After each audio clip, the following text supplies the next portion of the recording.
Assalamualaikum warahmatullahi wabarakatuh.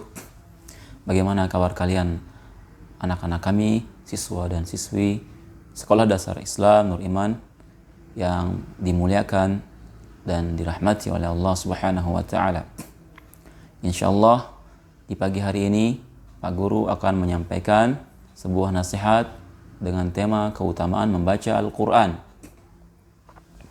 Membaca Al-Qur'an itu ada dua cara menurut para ulama membaca Al-Quran. Yang pertama, membaca secara hukum, maksudnya kita mengimani apa yang ada dalam Al-Quran dari perintah-perintah Allah, kisah-kisahnya dan lain sebagainya, membenarkan semuanya, mengambil faedah atau manfaat dari kisah-kisah tersebut dan mencontohnya agar kehidupan kita menjadi lebih baik lagi.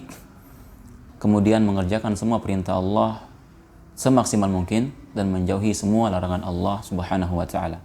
Itulah maksud dari membaca Al-Qur'an secara hukum. Yang kedua, membaca Al-Qur'an secara lafaz, yaitu kita membaca Al-Qur'an, membaca ayat-ayatnya, surat-suratnya seperti biasa yang kita kerjakan.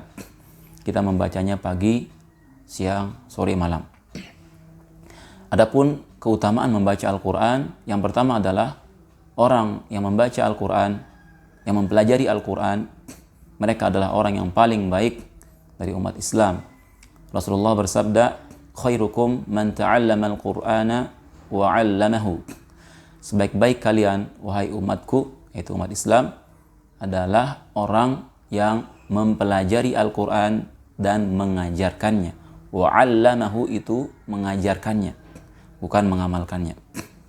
Yang kedua, keutamaan yang kedua adalah orang yang lancar membaca Al-Quran, orang yang mahir, maka Allah kelak akan mengumpulkannya bersama para malaikat yang mulia lagi berbakti.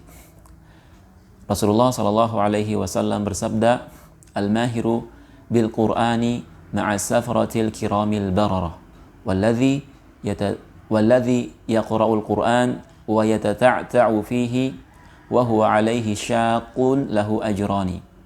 Orang yang membaca Al-Qur'an dengan mahir, dengan lancar, tidak banyak salahnya, benar hukum-hukum bacaannya, panjang pendeknya dan lain sebagainya, mahir, profesional membaca Al-Qur'an, maka Allah akan mengumpulkannya bersama para malaikat yang mulia, yang terpuji, yang berbakti.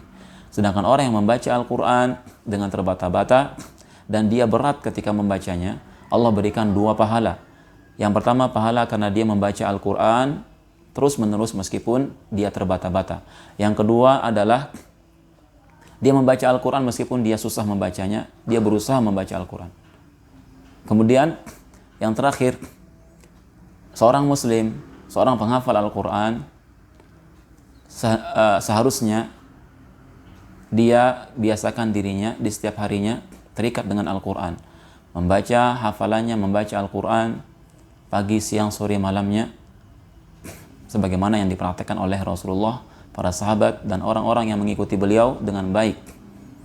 Rasulullah bersabda, ta'ahadul Qur'ana fa'innahu ya'ti yawmal qiyamati fa'innahu asyaddu tafallutan minal ibili fi uquliha. Saling terikatlah kalian, murajaahlah kalian dari hafalan kalian, terikatlah dengan Al-Quran, karena sesungguhnya Al-Quran itu lebih cepat hilangnya daripada unta yang terikat. Mungkin ini yang bisa Pak Guru sampaikan di pagi hari ini.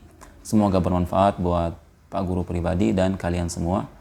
Assalamualaikum warahmatullahi wabarakatuh.